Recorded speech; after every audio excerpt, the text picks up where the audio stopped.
Como siempre, gracias a los hermanos que están encargados en la parte de la dirección, los cantos del servicio.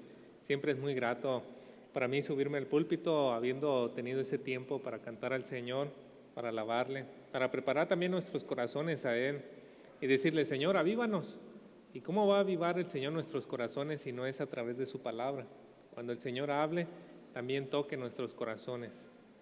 Gracias, hermanos, por prepararnos para este tiempo. He leído de varios hermanos acerca de la importancia de predicar las Escrituras, un libro completo. Y claro, en algunas ocasiones temas aislados en diferentes partes de las Escrituras, pero el beneficio de predicar las Escrituras, un libro completo, como lo hemos estado llevando a cabo en el Evangelio de Marcos, es que en algunas ocasiones vas a tener que tocar pasajes que te van a forzar hasta el límite de que no vas a comprender completamente el significado. Y creo que eso me pasó la semana pasada. Pero también vamos a tener temas en los que, si nos hubiera preguntado a alguien cuál sería la lista de temas que escogerías para el próximo año, pues quizá nunca se nos hubiera ocurrido, porque como no nos ha afectado a nosotros o como no me ha afectado a mí, quizá no tocaría el tema. Pero al llevar un libro te forza a tocar cada pasaje, incluso aquellos pasajes que nunca pensaste que quisieras predicar. Y estamos frente a uno de esos textos en los que quizá si me hubieran preguntado, no se me hubiera ocurrido enseñarlo en este año, quizá el próximo año en alguna ocasión, pero estamos frente a ese tema. Tiene que ver con el matrimonio, pero en esta ocasión vamos a ver la parte negativa cuando no se da el matrimonio, es decir, el divorcio. Y permítanme ofrecerles algunas cifras que encontré en la página del INEGI acerca del divorcio aquí en nuestro país. Escuchen nada más cómo está la situación del divorcio aquí en México. Dice: durante 2019 se registraron 160,107 divorcios y 504,923 matrimonios. Es decir, por cada 100 matrimonios ocurrieron 31.7 divorcios. 14,402 fueron resueltos por la vía administrativa y 145,705 por la judicial. Las entidades que registraron las mayores tasas de divorcios por cada 10,000 habitantes mayores de 17 años fueron Campeche con el 38%, Sinaloa con el 37.7% y Nuevo León con el 37.2%, mientras que la tasa nacional fue de 18.4%. Según vi, Baja California andaba como en el 19%. Las principales causas del divorcio a nivel nacional fueron el divorcio incausado, y gracias a Cesarín, que me ayudó a entender un poquito más de estos conceptos, y dice con el 63%, seguido por el mutuo consentimiento con el 34.7%. En el país, las mujeres se divorcian ligeramente más jóvenes que los hombres, ya que la edad promedio al divorcio es de 39 y de 41.6 años respectivamente. Hermanos, ¿están cerca ustedes de esa edad? Aguas, parece que esa es una edad peligrosa, ¿no? Del 2010 al 2019, el divorcio ha incrementado del 15.1 al 31.7% con relación a los matrimonios efectuados en los respectivos años. Es decir, el doble en 9 años, el doble. Estos números son alarmantes, queridos hermanos, y es mi oración, fue mi oración a lo largo de esta semana, rogar por los matrimonios de nuestra iglesia. Y espero que mientras estudiamos, meditamos juntos la palabra de Dios, encontremos algunos principios, algunas cosas importantes para tratar con este asunto el tema del matrimonio y del divorcio. Así que si ustedes tienen su Biblia, por favor, acompáñenme al Evangelio de Marcos, capítulo 10, en la sección que nos corresponde para este día. En el capítulo 10, la sección completa, hermanos, es del versículo 1 hasta el versículo 12, pero debido a la extensión del tema, solamente vamos a poder alcanzar los primeros 5 versículos de este pasaje, de esta porción. Aún así, vamos a leer todo para ubicarlo en su contexto. Cuando usted encuentre Marcos 10, por favor, acompáñeme poniéndose de pie, y mientras doy lectura, me sigue por favor con su vista.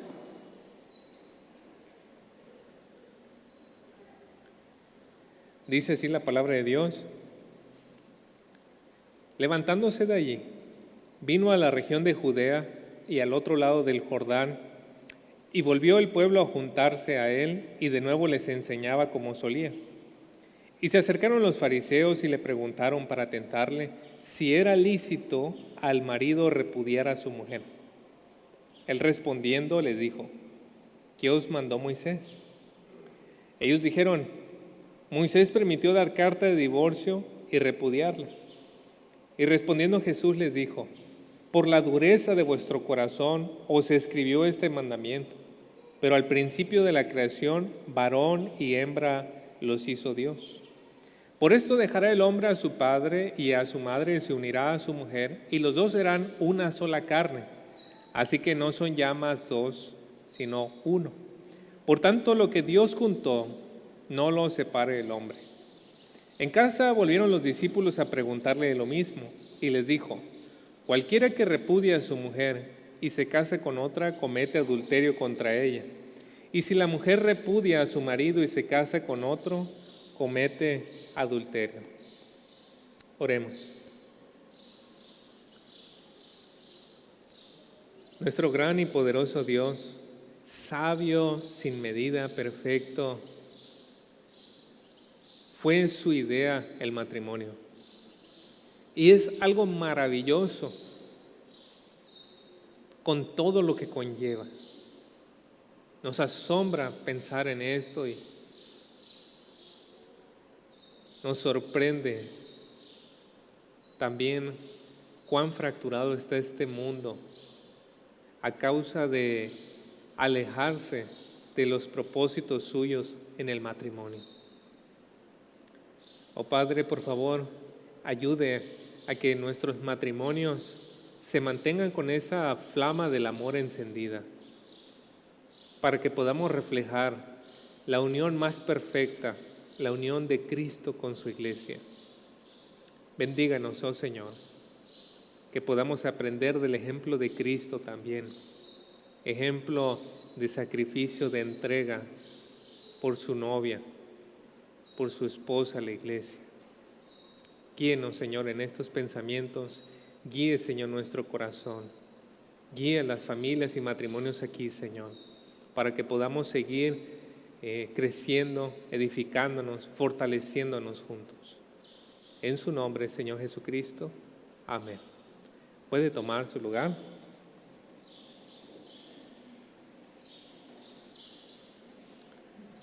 Esta mañana nosotros seguimos con esta sección en el Evangelio de Marcos que tiene que ver con las enseñanzas de Jesús a sus discípulos. ¿Qué significa ser un seguidor de Cristo? Y ya hemos visto al Señor cómo Él les habla acerca de una cruz. Él les dice: yo tengo que tomar una cruz y morir, despreciado, rechazado, pero el tercer día resucitar. Y Pedro le dice: no, Señor, no te acontezca eso. Y el Señor dice: apártate de mí, Satanás. Y luego habla las palabras: si alguno quiere venir en pos de mí, tome su cruz y sígame. Así que ese asunto, ese aspecto de la cruz, de la renuncia, de la autonegación, es el fondo, es el fundamento del que hemos estado hablando de toda esta sección de qué significa ser un discípulo de Cristo.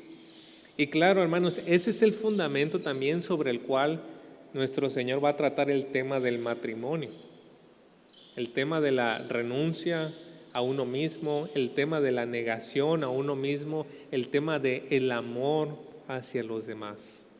El Señor va a tocar eso ahora en el contexto del matrimonio. Sin embargo, antes de que el Señor pueda sembrar su palabra en el corazón de sus discípulos, ¿qué hacemos cuando tenemos un terreno grande y vamos a comenzar a sembrar? Pues hay que quitar las piedras, muchas piedras.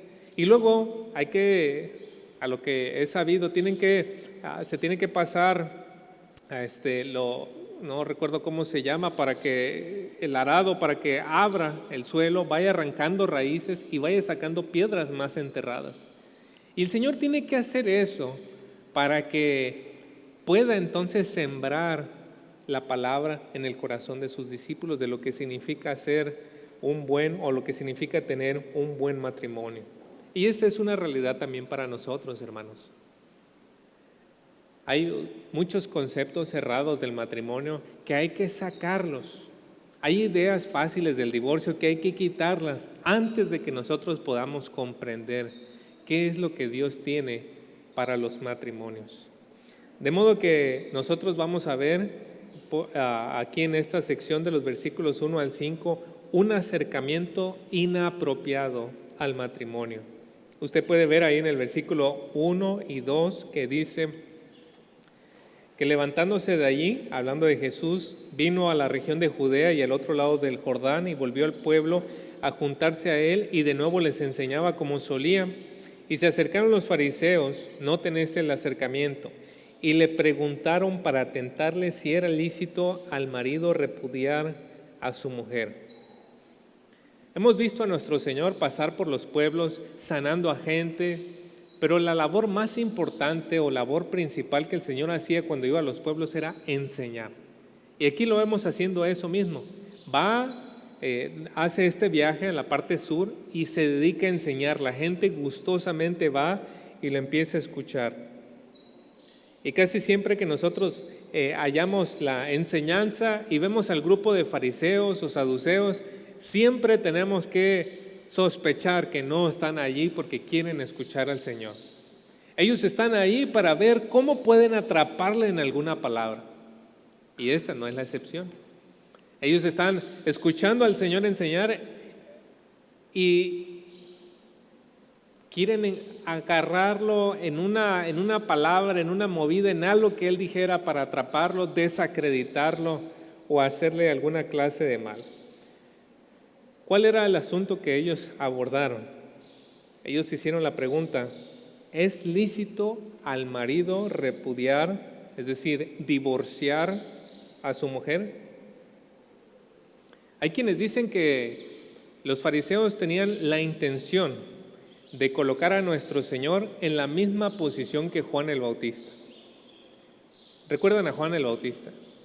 Juan el Bautista le dijo a Herodes: Herodes, no te es lícito tener la mujer de tu hermana, de tu hermano.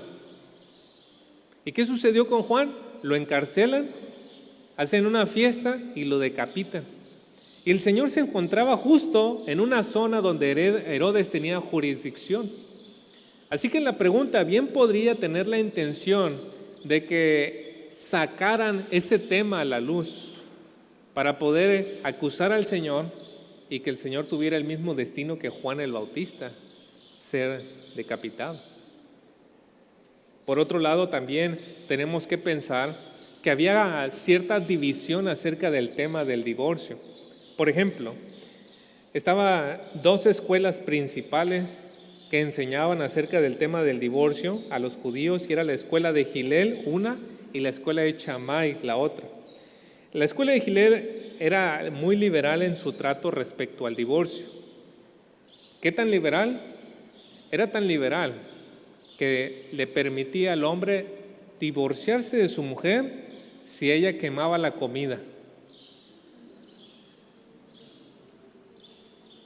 ¿Qué tal, hermanas? ¿A poco no tendrían que ser buenas cocineras, verdad?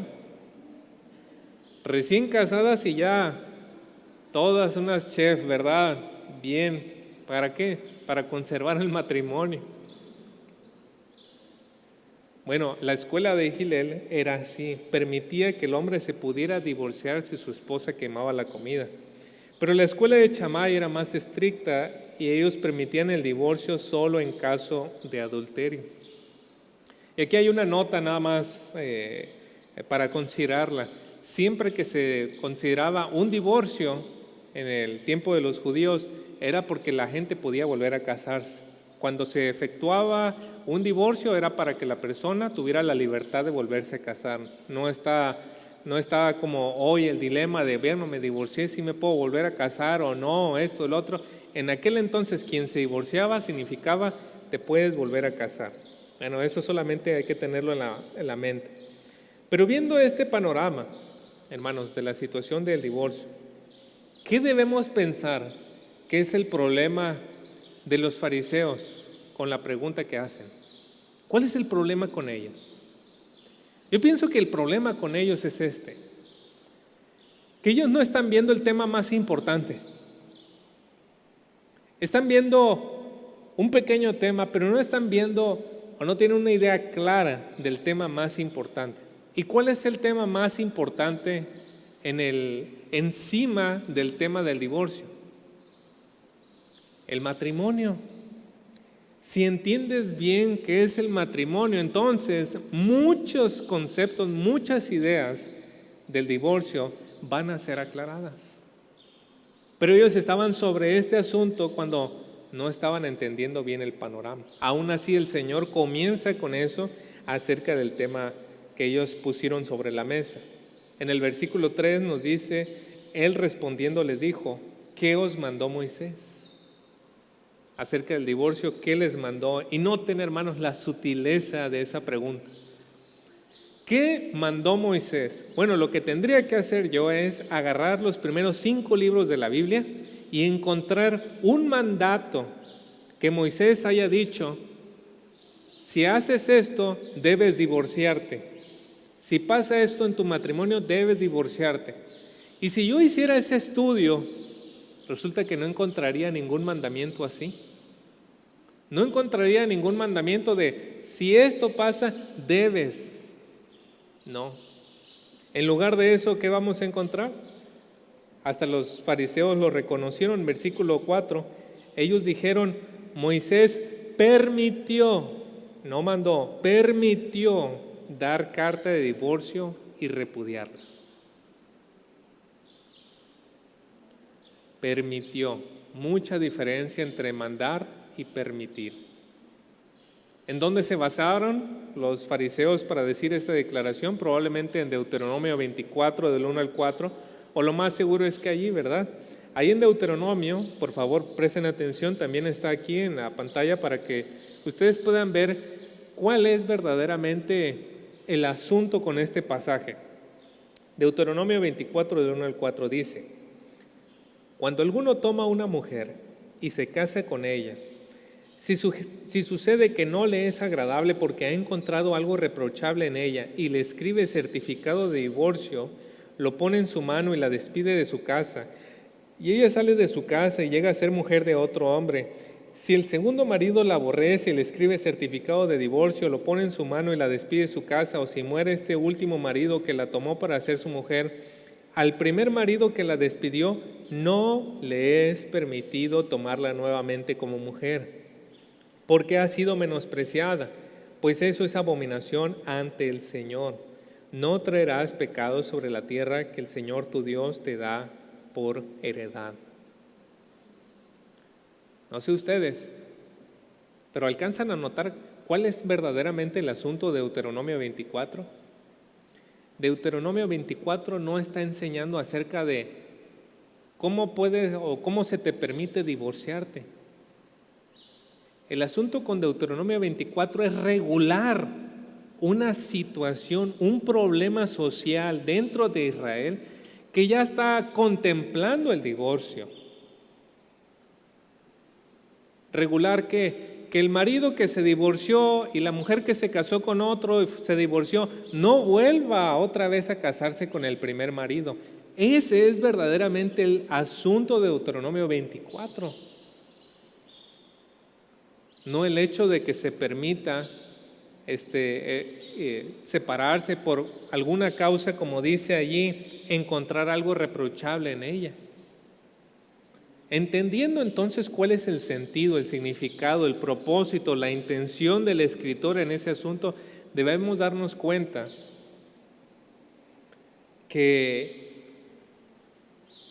se contempla el divorcio, mas no es algo que se mande. No es ni siquiera algo de lo cual se den mucha indicación. Noten ustedes, hermanos, en los libros de la ley no hay ni siquiera tanta información acerca del divorcio. En las Escrituras no hay ni siquiera demasiada información de eso. ¿Por qué? Porque ahí no se encuentra el énfasis. El asunto importante es el matrimonio y no el divorcio. Pero ¿sabe qué es interesante? Que en el mundo es al revés. No sé ahora, pero cuando nos casamos, Flor y yo, nos exigían de parte del registro para poder llevar a cabo el matrimonio que teníamos que tener 1 o 2 pláticas prematrimoniales. Dentro de las pláticas, ahí en Tonalá, recuerdo, llegamos, habíamos quizá unas 40 parejas ahí, ¿no? Y el muchacho que estaba hablando acerca de las pláticas, casi pasó, no sé si la misma cantidad de tiempo o más tiempo hablando del divorcio que del matrimonio. ¿Por qué? Porque resulta que si tienes un buen matrimonio no le generas ningún problema al Estado. Tienes tu documento y el Estado te dice que te vaya bien. ¿Pero qué sucede con el divorcio?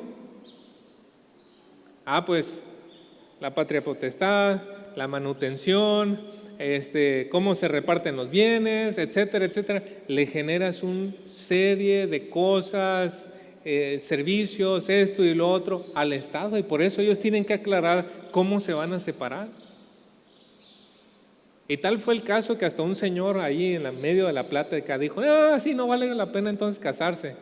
¿Quién sabe si se casó, verdad? Pero escuchando todo lo que iba a pasar si se divorciaba con la mujer con quien se quería casar, él dijo, no, pues así ni vale la pena. Todos nos reímos en aquella ocasión, pero dije, mira, allí es donde está el énfasis en el mundo. Pero el tema importante y principal en la Biblia es el matrimonio. Dios da instrucciones claras para el matrimonio, pero también contempla la posibilidad de que en algunos casos se da el divorcio.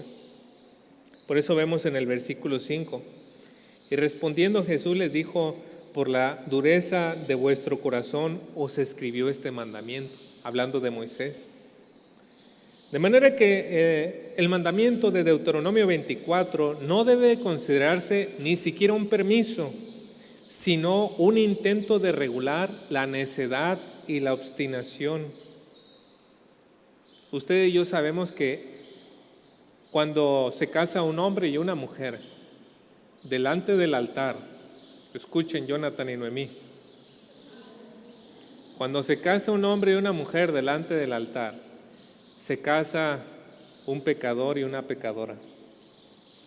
¿Y qué podemos esperar cuando todos los que nos hemos casado existe en un hogar un pecador y una pecadora?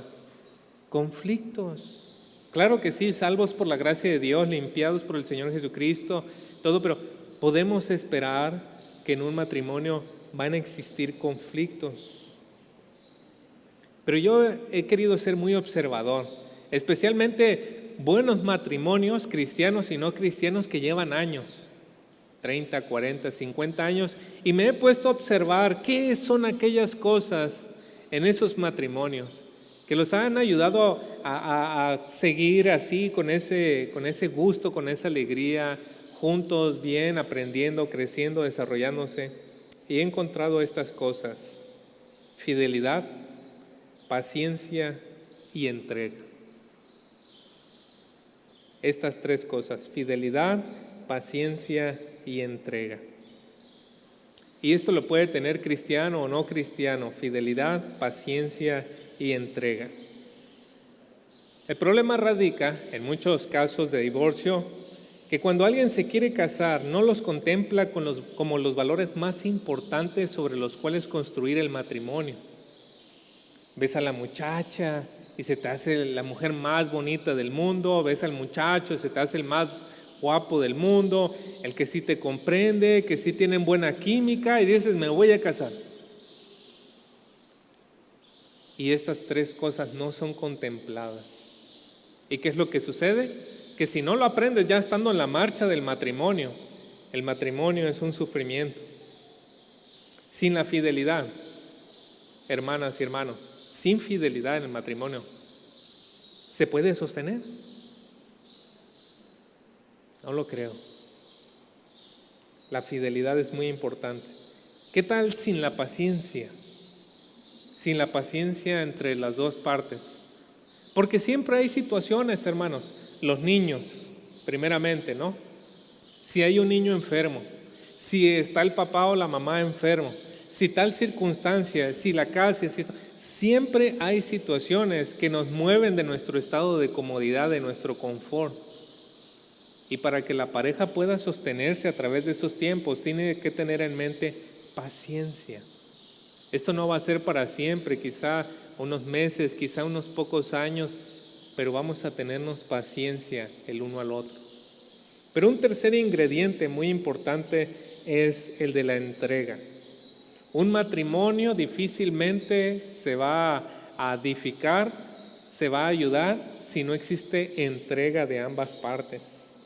Habrá ocasiones en las que solamente uno de los dos vaya a poner.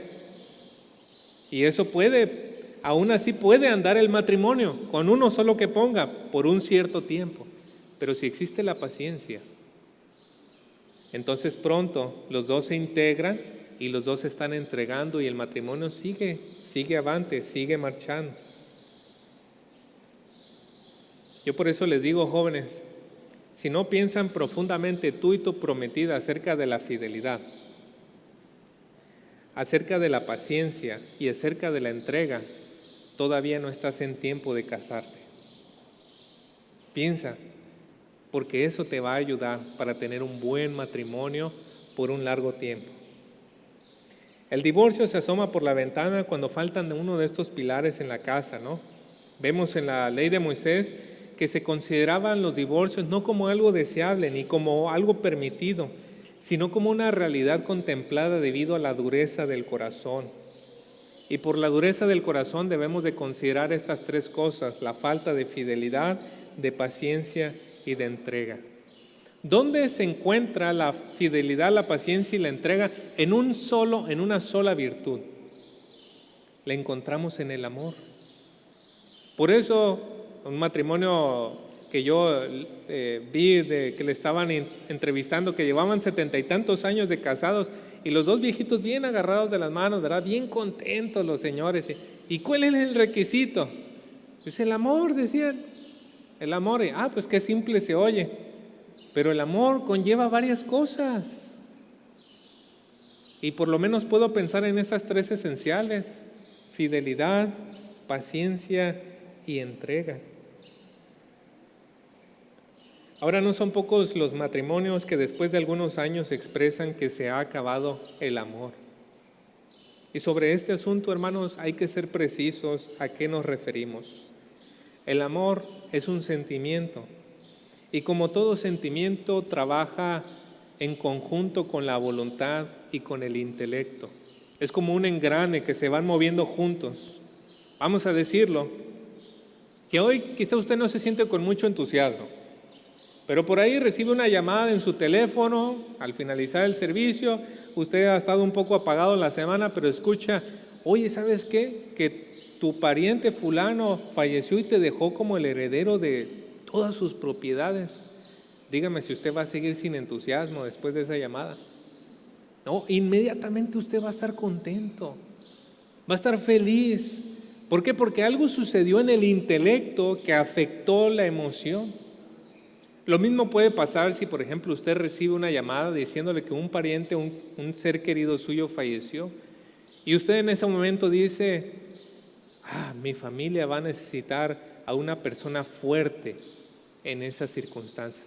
Y usted toma la resolución y se empeña con su voluntad de decir: voy a estar fuerte para mi familia.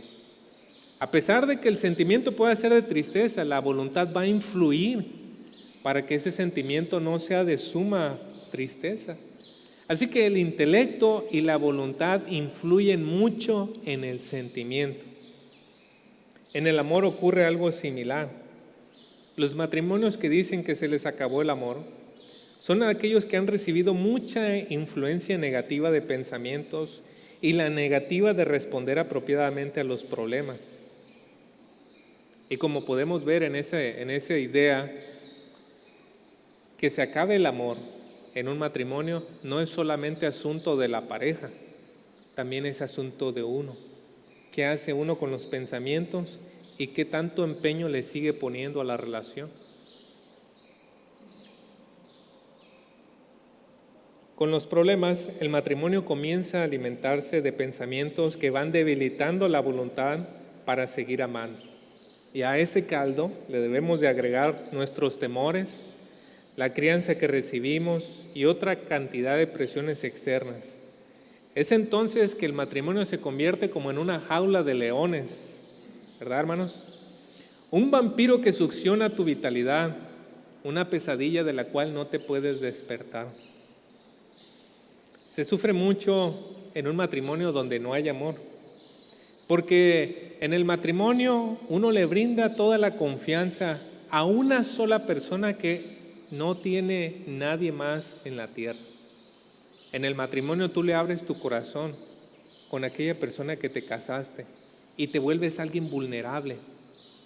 Alguien más te puede gritar groserías, te puede decir muchas cosas en la calle, pero si tu esposo o tu esposa te alza un poquito la voz, es muchísimo más duro que aquellas palabras, porque te las está diciendo aquel o aquella a quien tú le pusiste tu corazón en sus manos.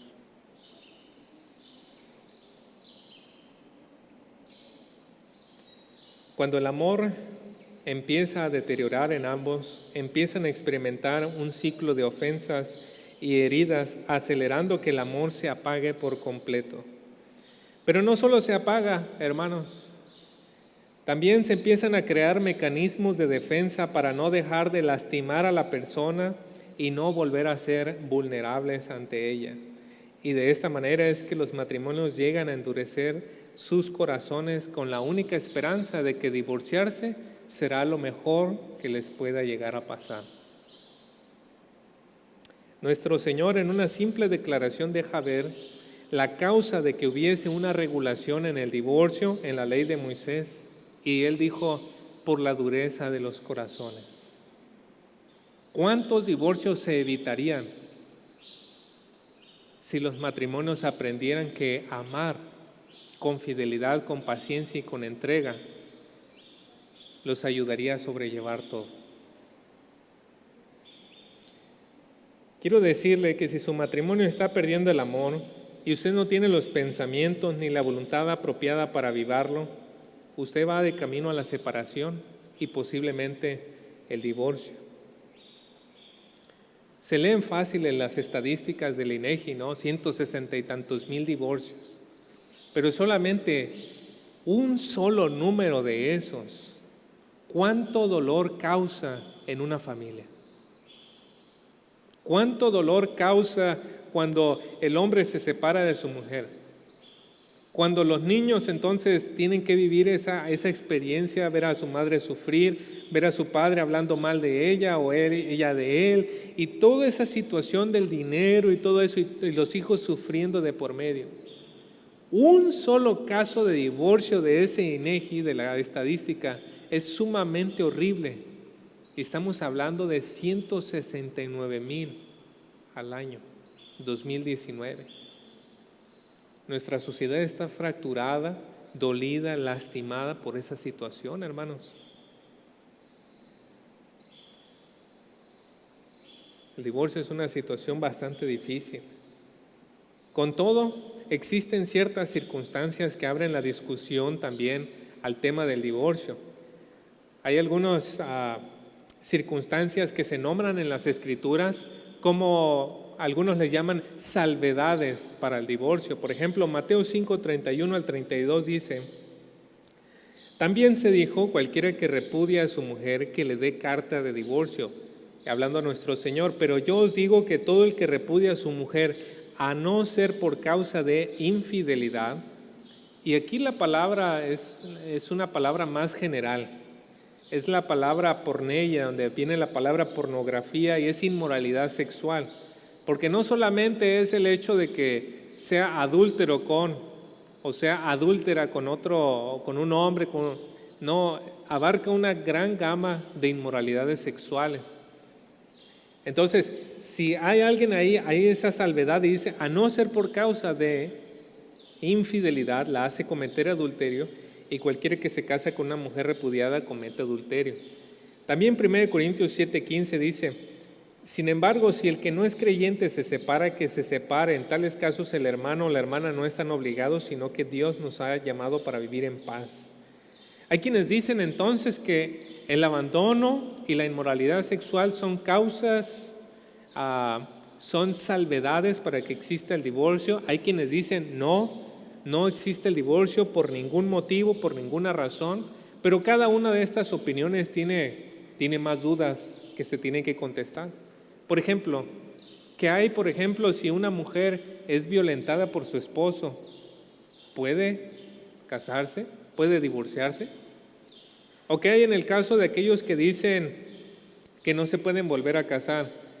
Bueno, ¿y qué tal si alguien llega en un segundo casamiento en la iglesia, está viviendo en adulterio? Bueno, ya nos damos cuenta que cualquier punto que nosotros tomemos, siempre hay más preguntas dentro de la Escritura. Siempre hay más preguntas bajo las circunstancias que cada quien viva. Estas dificultades son las que nos llevan a los pastores a considerar cada caso en particular y tenerlo en oración por largo tiempo. No estamos aquí para decir, o no tenemos aquí una lista de las 50 cosas y a ver, ¿cuál es tu problema? No, pues mira, estás en el número 25, sí, adelante, no, ve y te puedes divorciar de tu esposo. No existe una lista, tal cosa sí. Pero todos los casos siempre se tienen que analizar con oración, con mucha paciencia, con sabiduría de Dios, para tratar estas cuestiones. Ahora, nos hemos enfocado todo mañana en el asunto del divorcio, pero con la ayuda de Dios la próxima semana nos vamos a enfocar en el tema del matrimonio y vamos a darnos cuenta que entendiendo bien el matrimonio se resuelven muchas cosas del asunto del divorcio. Solamente quiero concluir con este mensaje y quiero dejarles pensando en esto. A los jóvenes, muchachos, muchachas, ¿vas a considerar junto con tu prometido, con tu prometida, pensar profundamente acerca de la fidelidad, de la paciencia y de la entrega? Te sugiero con mucho ahínco que lo hagas. Si quieres tener un buen matrimonio, asegúrate de que tú y tu prometido, tu prometida, han pensado bien y profundamente acerca de eso. Porque los primeros 2 años puedes vivir en la luna de miel, pero de ahí para adelante vas a tener mucha paciencia y vas a tener que estar poniendo mucho de tu parte en el matrimonio. Pero los matrimonios de esta iglesia, ¿cómo está el amor entre ustedes? ¿Cómo están, hermanos, en su amor unos con otros? ¿Hay amor en su relación? ¿Puedes notar fidelidad, paciencia? ¿Puedes notar entrega? Quizá te ha tocado en este punto a ti tener que estar poniendo en la relación y estás esperando que de aquella parte venga un poquito. Tenga cuidado con sus pensamientos. No deje que pensamientos negativos vengan a su mente diciéndole, ¿para qué sigues dando? Mira, no te están dando nada. Tú estás poniendo todo, no deje que pensamientos negativos debiliten la voluntad. Y si usted está siendo la persona pasiva dentro de la relación, que solamente está esperando con los brazos cruzados siempre recibir, tenga cuidado con eso. Porque puede ser que la otra persona también se agote.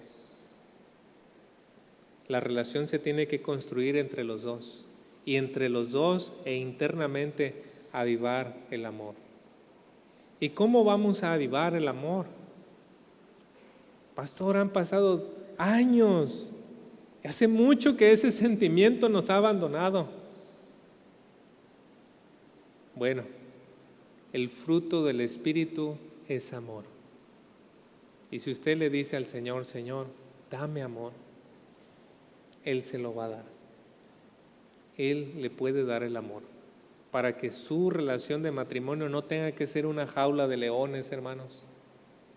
No tenga que ser una pesadilla, pero para que usted pueda disfrutar junto a esa persona con quien decidió casarse y amar para siempre. Permítame orar por nuestros matrimonios y familias. Oh Señor, viendo los números, las estadísticas, nos damos cuenta, Señor, que hay mucho egoísmo, hay mucho desánimo, hay muchos pensamientos negativos acerca del matrimonio o en el matrimonio. Y estoy seguro, Señor, que aquello que mancha al mundo nos salpica a nosotros. Y así nos encontramos, oh Señor, con el deseo ferviente de que usted avive el amor en nuestros corazones. Oh Señor, traiga ese amor, fruto de su Espíritu a nosotros, para poder pensar en la esposa, en el esposo con fidelidad, con paciencia, con entrega. Y concédanos, oh Señor, ver matrimonios aquí en la iglesia fuertes, con 10, 15, 20, 30, 40 años, tomados de las manos, sonriendo, disfrutándose el uno al otro. Oh Señor, bendiga su iglesia y ayúdenos para que así podamos reflejar el perfecto ejemplo de nuestro Señor Jesucristo. Y en su nombre oramos. Amén. Que el Señor les bendiga.